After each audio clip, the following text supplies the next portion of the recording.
मेरे पति रोज़ाना शहर से मेरे लिए जलेबी लेकर आते थे, जिसको मैं बड़े शौक से खा लेती थी। लेकिन उसके बाद मुझे होश नहीं रहता था। सुबह उठती तो कपड़े गीले रहते थे और एक दिन पति की लाई हुई जलेबी मैंने फेंक दी और सोने का बहाना करके सो गई। और फिर जो मेरे साथ मेरे पति ने किया, वह सुनकर आपके रोंगटे खड़े हो जाएंगे। शादी की रात पति के कमरे में आने से पहले ही मैंने ब्लैक कलर की शॉर्ट नाइटी पहनी थी कि वह पहली ही नज़र में मुझे देखें और अपना दिल हार बैठें। वैसे मैं गांव वाली थी, लेकिन यह नाइटी मुझे मेरी बड़ी बहन ने दी थी, जिसकी शादी शहर में हुई थी। उसने ही मुझे पति को काबू करने की कई बातें बताई थी। मेरे पति मोहन कमरे में आए तो मेरा यह नाइट सूट देखकर रुक गए। उनकी नज़र में तो मैं गांव की लड़की थी।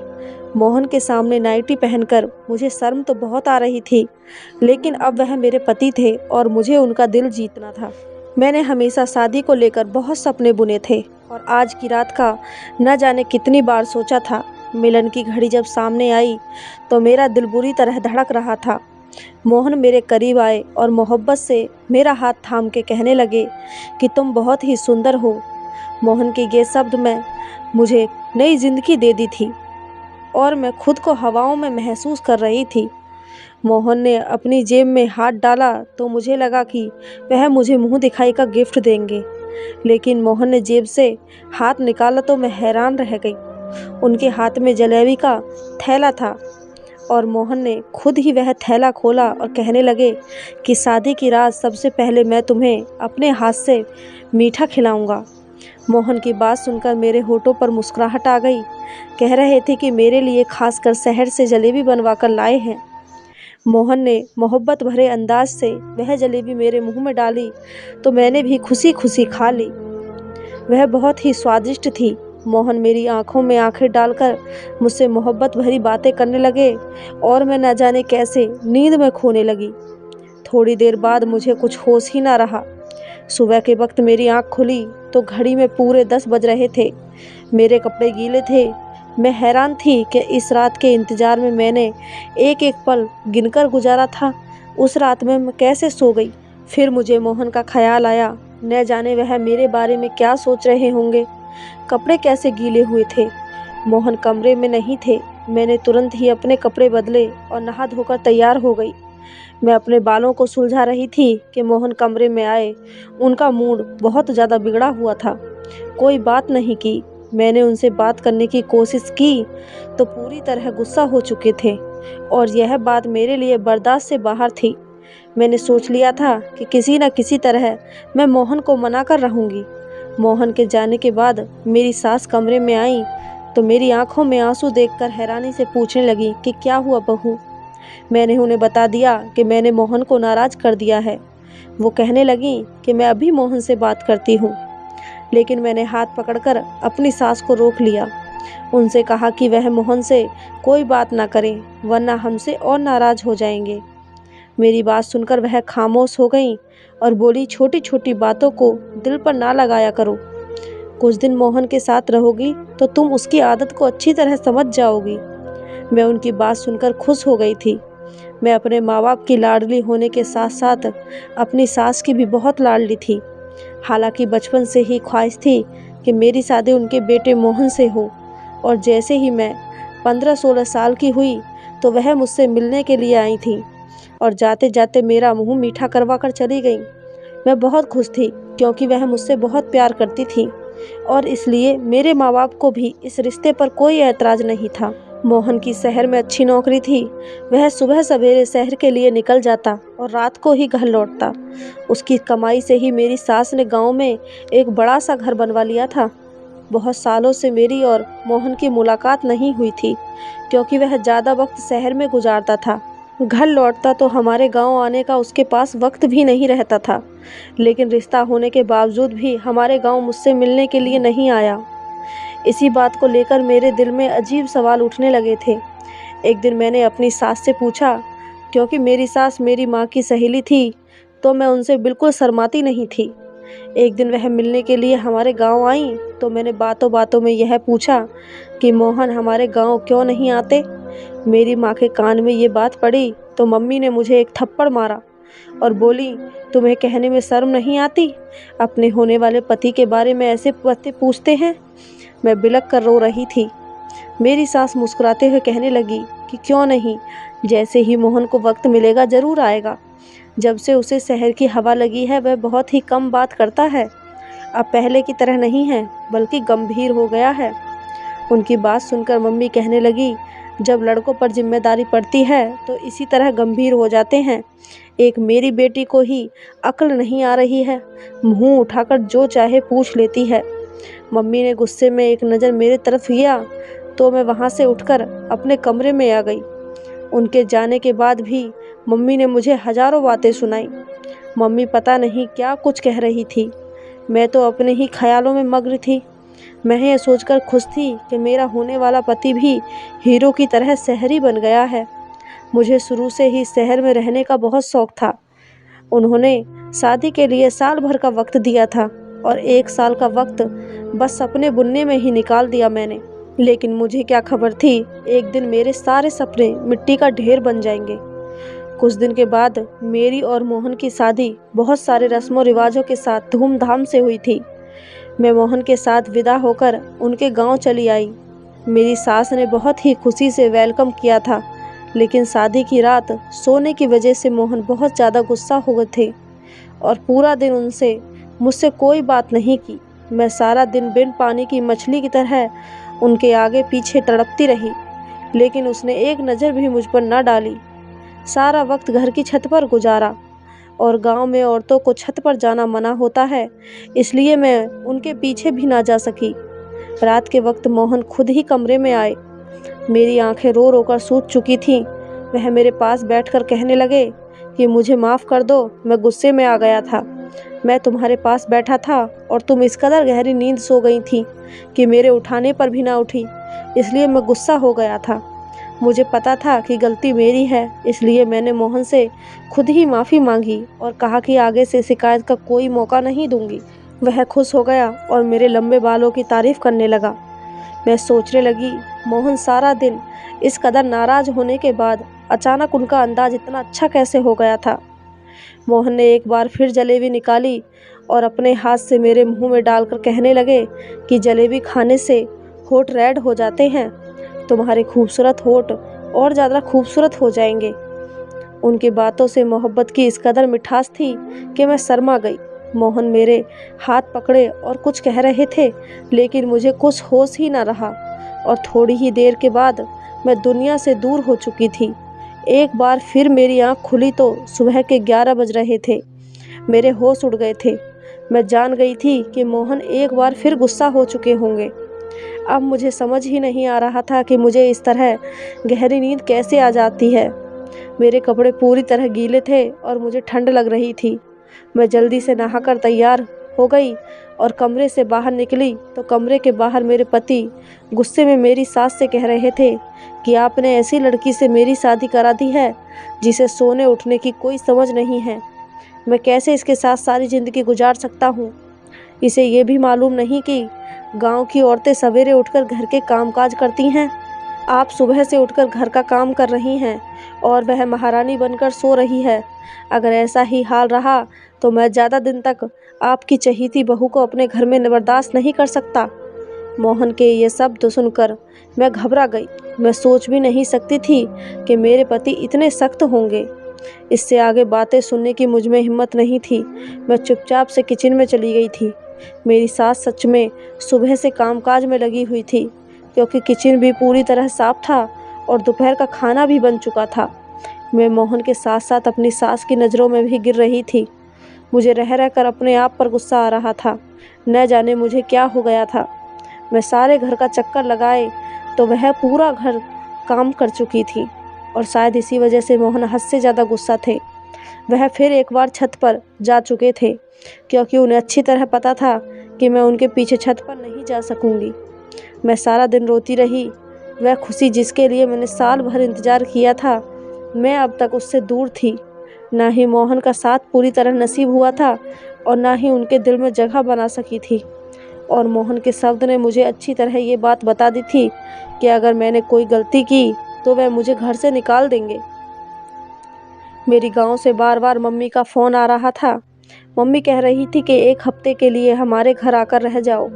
रस्म के मुताबिक शादी के बाद 1 हफ्ते के लिए बेटी अपने मायके रहने के लिए आती है। मैं बिल्कुल भी नहीं जाना चाहती थी, क्योंकि मोहन मुझसे पहले ही नाराज़ थे। ऐसे में अगर उनको छोड़कर मम्मी के घर चली जाती तो शायद वह कभी मुझसे बात ना करते। रात के वक्त मोहन कमरे में आ गए। मुझे हैरानी हुई, अचानक ठीक कैसे हो गए थे। मेरे पास बैठकर खुद ही पूछने लगे कि तुम्हारी मम्मी का फ़ोन क्यों आया था। मैंने सारी बात बता दी तो कहने लगे कि अच्छी बात है, तुम चली जाओ, वरना मम्मी कहने लगेंगी कि मैंने मना किया है। कल से मेरी नौकरी भी शुरू हो रही है। मैं भी सुबह सवेरे शहर जाऊंगा तो रात को ही घर वापस लौटूंगा। तुम 1 हफ्ता वहाँ गुजार कर आ जाओ और मम्मी को भी अपने साथ ले जाओ। मुझे मोहन से इस तरह की दूरी का भरोसा नहीं था। मुझ में इतनी हिम्मत नहीं थी कि मैं आगे उनकी बात सुनूं, इसलिए मैं भी खुशी खुशी राजी हो गई। मोहन ने फिर जलेबी निकालकर खुद ही मेरे मुंह में डाल दी और कहने लगे, तुम इसे जल्दी जल्दी खाने के बजाय आराम से खाया करो। ये शहर का सबसे मशहूर हलवाई की है। इसे तुम्हारे होठ रेड हो जाएंगे और बहुत ही खूबसूरत लगेंगे। मैं मोहन को इस तरह के बदलते हुए देखकर बहुत परेशान थी। वह जितने सख्त थे उतने ही मोहब्बत करने वाले भी थे, और उनका गुस्सा करना सही था। मेरी गलती की वजह से गुस्सा थे। मोहन कहने लगे कि मम्मी को बता कर आता हूँ कि तुमको कल तुम्हारे गांव ले जाए। मेरा इंतज़ार करना। मोहन की बात सुनकर मैंने मुस्कुरा दिया। मैंने सोच लिया था कि मैं किसी सूरत में आज नहीं सोऊंगी और मुझे मोहन का इंतज़ार करना था। गांव जाने से पहले उनके दिल में अपनी सारी दूरी को मिटाना था। मैंने जल्दी से नाइटी पहन ली। दीवार पर लगे शीशे में अपने होठों को देखकर हैरान रह गई थी। वह सच ही कहते थे कि मेरे होठ रेड हो जाएंगे। मैं बिस्तर पर आकर बैठ गई, उनका इंतज़ार करने लगी, लेकिन मोहन के वापस आने से पहले ही एक बार फिर मैं सो चुकी थी। सुबह 10 बजे मेरी आँख खुली तो मोहन शहर की तरफ निकल चुके थे। वह बहुत सुबह ही शहर के लिए निकल जाया करते थे, क्योंकि शहर तक जाने का रास्ता 2 घंटे का था। मुझे खुद पर रोना आ रहा था। शादी के 1 हफ्ते के बाद भी मैं मोहन के साथ कोई रिश्ता ना बना सकी, और मोहन की गुस्से की वजह सिर्फ़ और सिर्फ मैं थी। मैं यह सोच सोच कर परेशान थी कि मेरे कपड़े गीले कैसे हो जाते हैं। शायद मोहन मुझे उठाने की कोशिश करते थे। मैं कमरे में से निकली तो मम्मी भी गांव जाने के लिए तैयारी हो चुकी थी। मेरी सास मुझे देखकर कहने लगी कि मोहन तो चला गया है, अब हम दोनों को ही गांव के लिए निकल जाना चाहिए। मैं बुझे बुझे दिल से अपने मायके के लिए निकल गई। मेरा दिल तो मोहन के साथ ही शहर चला गया था। अब मुझे उनसे 1 हफ्ते के बाद ही मिलना था। मेरे घर वाले मुझे देखकर बहुत खुश हुए। मेरी छोटी बहन को खुशी का ठिकाना न रहा। सारे गांव में मेरे आने की खबर पहुंच गई थी, इसलिए औरतों का झुंड मुझे देखने के लिए आने लगा। पड़ोसन वाली मौसी की बेटी सुनीता की शादी थी। वह मेरी पक्की सहेली थी। गांव आकर मुझे उसकी शादी में घूमने का मौका मिल गया। खूब शोर शराबा हो रहा था, लेकिन फिर भी मेरा दिल में कोई खुशी नहीं थी, क्योंकि मेरा दिल तो मोहन पर अटका हुआ था। हैरानी की बात यह थी कि जब से मैं अपनी माँ के घर आई थी, मुझे बिल्कुल भी नींद नहीं आ रही थी, और मोहन के कमरे में आते ही बिस्तर पर गिर जाया करती थी। यहाँ तो मैं सिर्फ करवटें बदलती रहती थी। शायद मोहन की याद मुझे सोने नहीं दे रही थी। मेहंदी की रात ही पड़ोसन मौसी की बहन का बेटा कैसब शहर से शादी में घूमने के लिए आया था। वह बचपन से ही गांव आता जाता रहता था। मुझे देखते ही मेरे पीछे पीछे घूमने लगा। मैं हैरान थी कि उसे क्या हुआ है। उसकी नज़र मुझ पर जमी हुई थी, और इस बात को शायद मेरी सास ने भी महसूस किया था। मुझे अजीब सी घबराहट हो रही थी। पहले ही मेरे और मोहन के बीच का रिश्ता कुछ ठीक नहीं था, और केशव के बारे में मेरी सास को पता चला तो मेरा बसा बसाया घर उजड़ जाएगा। इसलिए मैं पड़ोसन मौसी के घर से निकलकर अपने घर वापस आ रही थी, और केशव मेरे पीछे पीछे चला आया। मुझे रोककर कहने लगा कि मुझे तुमसे प्यार है, और अगर तुम कहो तो मैं तुम्हारे घर रिश्ता भेज दूं। केशव के ये शब्द ने तो मेरी जान ही निकाल दी थी। मैंने गुस्से में केशव से कहा कि मेरी शादी हो चुकी है और बेहतर यह है कि आगे तुम ऐसी कोई हरकत ना करो, कोई बात ना करना। मेरी बात सुनकर तो केशव कहने लगा, शहर में मेरा बहुत बड़ा बंगला है, गाड़ी है, मैं तुम्हें जब सब खुशी दूंगा, लेकिन तुम अपने पति को छोड़कर मेरे साथ चलो। मैं हमेशा से ही तुमसे प्यार करता हूँ। मुझे क्या पता था कि 17 साल की उम्र में ही तुम शादी कर लोगी। मैंने उसे गुस्से से कहा कि आज तो ये बात कह दी है, लेकिन आगे ऐसी बात ना करना। मैं अपने पति से बहुत प्यार करती हूँ और तुम्हारी एक गलती मुझे बदनाम कर सकती है। केशव उस वक्त वापस लौट गया, लेकिन मेरे लिए सुनीता की शादी मनाना मुश्किल हो गया था। वह बहुत ढीठ साबित हुआ था। बहाने बहाने से अपने फ़ोन में मेरी फ़ोटो खींच रहा था। जैसे तैसे 1 हफ्ता गुजर गया और मैं अपनी सास के साथ वापस अपने घर आ गई। मोहन शायद आज काम से जल्दी लौट आया था। हम लोग कल दोपहर को घर पहुंचे थे और मोहन पहले से ही घर पर थे। मोहन को देखकर मैं बहुत खुश थी। अपना सामान रखने के लिए कमरे में गई तो मोहन अपनी मम्मी से मिलने के लिए उनके कमरे में चले गए। मैंने सोचा कि मैं भी कुछ देर मोहन और मम्मी जी के साथ बैठ जाती हूँ, फिर घर के कामकाज करूँगी। इसलिए सामान रखकर दोबारा उनके कमरे की तरफ आई तो मेरी सास के शब्दों ने मुझे हैरान कर दिया। मैं सोच भी नहीं सकती थी कि मेरा घर उजाड़ने वाली कोई और नहीं बल्कि मेरी अपनी सास है। वह गुस्से में मोहन से कह रही थी कि मैंने जाते वक्त तुझे कह दिया था कि हमारे वापस आने तक डिवोर्स का कागज़ बनवा लेना, लेकिन तुझे कुछ होश नहीं। मैंने खुद अपनी आंखों से देखा है कि तेरी पत्नी कितनी गलत है, लेकिन तू तो आंखों में पट्टी बांध रखा है। मोहन कह रहा था कि माँ, मेरे लिए उसे छोड़ना मुमकिन नहीं है। वह मेरी पत्नी है, मैं उसे प्यार करता हूँ। उसमें 1000 गलती सही, लेकिन मैं उसे कभी ज़िंदगी से अलग नहीं कर सकता। मोहन मेरे प्यार की बातें कर रहा था और मेरी सास बुराइयों में मग्न थी। मुझे समझ नहीं आ रहा था ये सब क्या हो रहा है। मेरी सास मुझे इतने चाव से ब्याह कर लाई थी तो मुझे डिवोर्स क्यों दिलवाना चाहती थी, और मोहन जो मुझे बहुत ही सख्त लगते थे वह कितने प्यार से बातें कर रहे थे और मेरी खातिर अपनी माँ से लड़ रहे थे। मेरा दिल पूरी तरह उलझ चुका था। रात जब मोहन कमरे में आए तो मेरा बिल्कुल भी जलेबी खाने का दिल नहीं था। मैंने जलेबी का थैला उनके हाथ से ले लिया। जबकि मम्मी उनके किसी काम से आवाज़ देने लगी तो वह कमरे से निकलकर चले गए। मैं चुपके से थैले को एक कोने में छुपा कर रख दिया कि मुझे नींद नहीं आएगी, और मैंने आंखें बंद कर ली थीं। जब मोहन कमरे में वापस आए तो मेरी जान निकल गई। जो कुछ मैंने देखा, मुझे अपनी आंखों पर यकीन नहीं हुआ। मोहन ने जग भरकर पानी मेरे ऊपर डाल दिया था।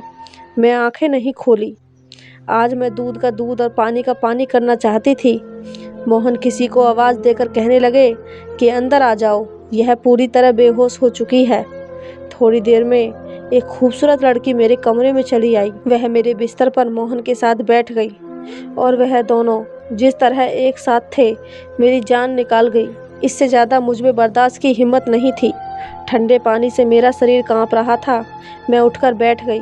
मुझे जागता देखकर उन दोनों की आंखें हैरत से फटी की फटी रह गईं। मैंने मोहन की तरफ घूर कर देखा। उस वक्त मैं इतना गुस्से में थी कि मुझे मोहन से डर भी नहीं लग रहा था। मैंने मोहन से कहा कि मुझे सच सच बताओ, ये लड़की कौन है?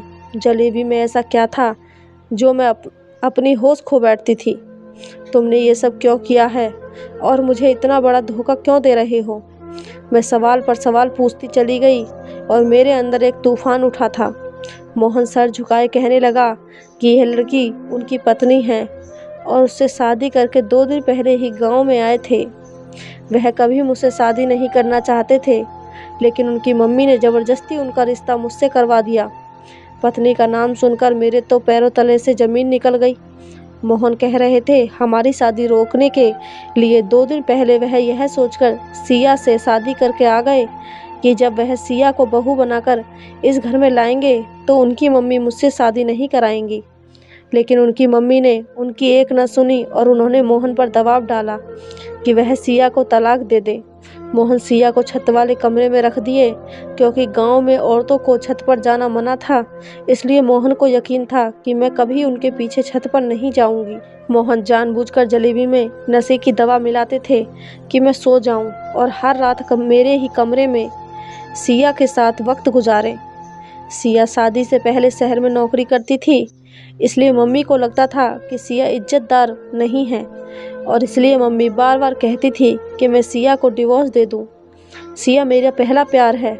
मोहन कह रहे थे कि मम्मी ने आत्महत्या करने की धमकी दी थी, इसलिए मोहन ने मुझे अपनाया है। मोहन सिया को किसी हालत में नहीं छोड़ सकता और इस बात का मुझे भरोसा था। मोहन ने मुझे सारा सच बता दिया था, जिसे सुनकर मेरे पास कहने के लिए कुछ नहीं बचा था। मैं जान गई थी कि मेरी सास उस दिन सिया और मोहन के डिवोर्स की बात कर रही थी, जिसे सुनकर मैंने गलत मतलब निकाल लिया था। मेरी बर्बादी के पीछे सिर्फ मोहन का हाथ नहीं था, बल्कि मेरी सास का भी हाथ था, जिन्होंने यह जानते बूझते कि उनके बेटे ने अपनी पसंद से शादी कर रखी है, ज़बरदस्ती उसके साथ मेरी दूसरी शादी करवा दी। मैंने मोहन के साथ ज़िंदगी को लेकर कई सपने देखे थे। ऐसे इंसान के साथ मैं कभी ज़िंदगी नहीं बिता सकती थी, जो किसी और से इस कदर मोहब्बत करता था कि उसकी खातिर मुझे नशे वाली जलेबी तक खिला सकता था। मैंने अपना सामान बांध लिया और अपनी सास को नमस्ते कहकर अपने गांव के लिए निकल गई। मेरी सास ने बहुत कोशिश की।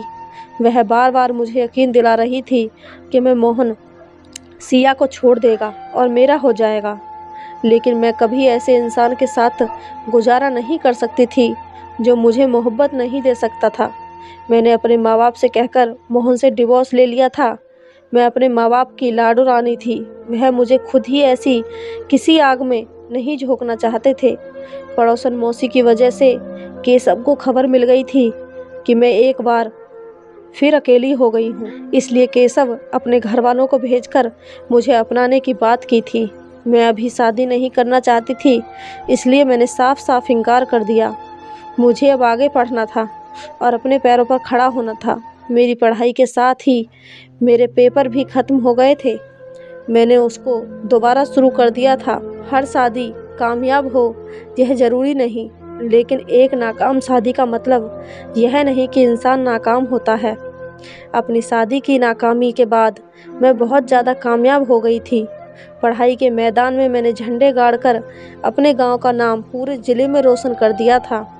अगर मेरी कोई प्यारी सी बहन या बेटी नाकाम शादीशुदा ज़िंदगी का शिकार हो गई है, तो ये याद रखना कि ज़िंदगी में आगे बढ़ने के लिए नए रास्तों की तलाश करें और ज़िंदगी की दूसरी कामयाबी को समेटें।